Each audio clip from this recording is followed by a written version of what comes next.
ശബരിമല സ്വർണ്ണ കവർച്ച കേസിൽ മുഖ്യപ്രതി ഉണ്ണികൃഷ്ണൻ പോറ്റിയുടെ ജാമ്യ ഹർജി അല്പസമയത്തിനകം കൊല്ലം വിജിലൻസ് കോടതി പരിഗണിക്കും. ദ്വാരപാലക ശില്പക്കേസിൽ സ്വാഭാവിക ജാമ്യം ലഭിച്ച ഉണ്ണികൃഷ്ണൻ പോറ്റിക്ക് കട്ടിളപ്പാളി കേസിലും ജാമ്യം ലഭിച്ചാൽ ജയിൽ മോചിതനാകും. ഉണ്ണികൃഷ്ണൻ പോറ്റിയെ കൊല്ലം വിജിലൻസ് കോടതിയിൽ എത്തിച്ചു.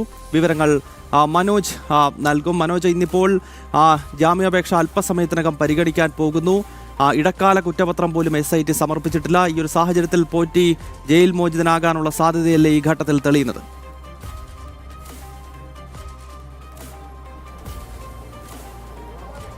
തീർച്ചയായും അതുതന്നെയാണ്. ഉണ്ണികൃഷ്ണൻ പോറ്റി അല്പസമയം മുമ്പാണ് ഈ കൊല്ലം വിജിലൻസ് കോടതിയിൽ ഹാജരാക്കിയത്. എന്തായാലും കോടതിക്കുള്ളിലേക്ക് ഉണ്ണികൃഷ്ണൻ പോറ്റിയെ എത്തിച്ചിട്ടുണ്ട്. ഈ ഒരു സാഹചര്യത്തിൽ നമുക്ക് പറയാൻ സാധിക്കുക, കട്ടിളപ്പാളി കേസിൽ കൂടെ ഈ ഉണ്ണികൃഷ്ണൻ പോറ്റിക്ക് ജാമ്യം അനുവദിച്ച് കിട്ടിക്കഴിഞ്ഞാൽ ജയിൽ മോചിതനാകുമെന്നുള്ളത് തന്നെയാണ്. എന്തായാലും ഇന്ന് ജാമ്യ ഹർജി കോടതി പരിഗണിക്കുകയാണ്. ഇടക്കാല കുറ്റപത്രം പോലും SIT സമർപ്പിക്കാത്തതിനാൽ പ്രോസിക്യൂഷന് ഈ ജാമ്യ ഹർജിയെ എതിർത്ത് നിൽക്കാനാവില്ല എന്നുള്ളതാണ്.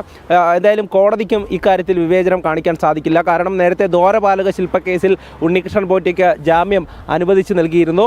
അതിനു പിന്നാലെയാണ് ഇപ്പോൾ വീണ്ടും കട്ടിളപ്പാളി കേസിൽ 90 ദിവസം പൂർത്തിയായത് കാട്ടി കോടതിയിൽ ജാമ്യ ഹർജി സമർപ്പിച്ചിട്ടുള്ളത്. ശബരിമല സ്വർണ്ണ കവർച്ച കേസിൽ ഇന്ന് ഈ ഉണ്ണികൃഷ്ണൻ പോറ്റിക്ക് ജാമ്യം ലഭിച്ചു കഴിഞ്ഞാൽ കേസിൽ പുറത്തിറങ്ങുന്ന 4ാമത്തെ ആളായിരിക്കും ഈ മുഖ്യപ്രതിയായിട്ടുള്ള ഉണ്ണികൃഷ്ണൻ പോറ്റി. നേരത്തെ മുരാരി ബാബു, ശ്രീകുമാർ എന്നിവരും സുധീഷ് കുമാറും അടക്കം ജയിൽ മോചിതരായിരുന്നു. എന്തായാലും SITക്കെതിരെ വലിയ വിമർശനം ഉയരുന്ന ഒരു സാഹചര്യമാണ്. കാരണം അന്വേഷണം മുന്നോട്ട് പോയിട്ടും ഇത്രയും ദിവസമായിട്ടും കോടതിയിൽ കുറ്റപത്രം സമർപ്പിക്കാൻ SITക്കായില്ല. അതുതന്നെയാണ് ഉയരുന്ന ചോദ്യം. കാരണം പ്രതികൾക്ക് ജാമ്യം ലഭിക്കുവാനുള്ള ഒരു സാഹചര്യം SIT ഉണ്ടാക്കുന്നുണ്ടോ എന്നുള്ളത് തന്നെയാണ്. എന്തായാലും കടുത്ത വിമർശനം തന്നെയാണ് ഉയരുന്നത്. അതോടൊപ്പം തന്നെയാണ് ഇന്ന് മുഖ്യപ്രതിക്ക് ജാമ്യം ലഭിക്കുവാനുള്ള സാധ്യത വളരെയേറെയാണ് എന്നുള്ളതും. എന്തായാലും കോടതി നടപടികൾ 11 മണിയോടുകൂടി ആരംഭിക്കും. 11 മണിക്ക് ശേഷം ഉണ്ണികൃഷ്ണൻ പോറ്റിയുടെ ജാമ്യ ഹർജി പരിഗണിക്കുന്ന കോടതി സ്വാഭാവിക ജാമ്യം അനുവദിച്ച് നൽകാനാണ് സാധ്യത. കാരണം 90 ദിവസം കഴിഞ്ഞാൽ ഒരു പ്രതിക്ക് സ്വാഭാവികമായും ജാമ്യം അനുവദിക്കാം. അതിനിടയിൽ തന്നെ SITയുടെ ഭാഗത്തു നിന്ന് ഒരു കുറ്റപത്രം പോലും സമർപ്പിച്ചിട്ടില്ല എന്നുള്ളതും പ്രധാനപ്പെട്ട കാരണമാണ്.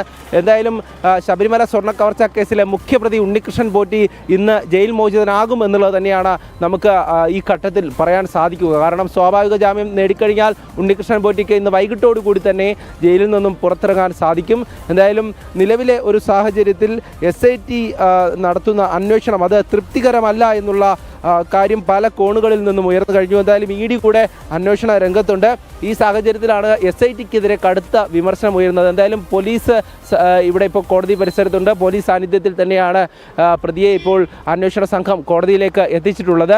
ഉണ്ണികൃഷ്ണൻ പോറ്റിക്ക് ഇന്ന് റിമാൻഡ് കാലാവധി തീരുന്നതിനാൽ റിമാൻഡ് എക്സ്റ്റെൻഡ് ചെയ്യാൻ കൂടെയാണ് ഇപ്പോൾ ഇവിടേക്ക് എത്തിച്ചത്. കോടതി നടപടികൾ 11 മണിയോടുകൂടി ആരംഭിക്കുമ്പോൾ നമുക്ക് കൃത്യമായും അതിൽ മനസ്സിലാകും ഉണ്ണികൃഷ്ണൻ പോറ്റിക്ക് ജാമ്യം ഇന്ന് ലഭിക്കുമോ എന്നുള്ളതിനെപ്പറ്റി.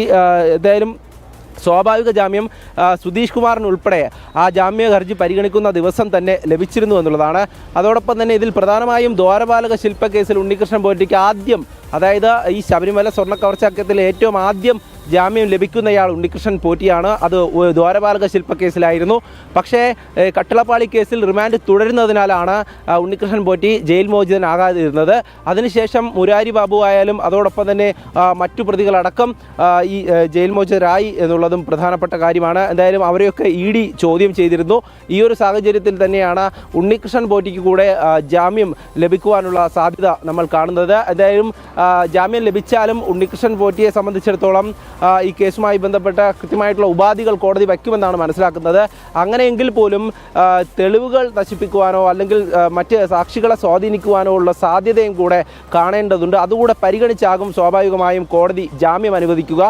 നേരത്തെ അനുവദിച്ചിരുന്ന ജാമ്യത്തിൽ തന്നെ കൃത്യമായിട്ടുള്ള ഉപാധികൾ ഉണ്ടായിരുന്നു. എങ്കിൽ പോലും മുഖ്യപ്രതിയായിട്ടുള്ള ഉണ്ണികൃഷ്ണൻ പോറ്റി ജയിലിന് പുറത്തേക്ക് വന്നാൽ ഈ കേസ് ഏത് തരത്തിലേക്ക് പോകും എന്നുള്ളതിനെപ്പറ്റി നമുക്ക് സ്വാഭാവികമായും ചിന്തിക്കാവുന്നതേ ഉള്ളൂ. 90 ദിവസം കഴിഞ്ഞിട്ടും SITക്ക് എന്തുകൊണ്ട് കുറ്റപത്രം സമർപ്പിക്കാനാകുന്നില്ല എന്നുള്ള ചോദ്യം ഉയർന്നു നിൽക്കുകയാണ്. എന്തായാലും SIT വ്യക്തമാക്കുന്നത്, അതായത് SITയുടെ ഭാഗത്തു നിന്നുള്ള വൃത്തങ്ങളിൽ നിന്ന് അറിയാൻ പറ്റുന്ന വിവരം, ഇതുവരെയും ഈ കുറ്റപത്രം സമർപ്പിക്കുവാനുള്ള, അതായത് പഴുതടച്ചുള്ള കുറ്റപത്രം സമർപ്പിക്കുവാനുള്ള തെളിവുകൾ ശേഖരിക്കാൻ SITക്ക് ആയിട്ടില്ല എന്നുള്ളതാണ്.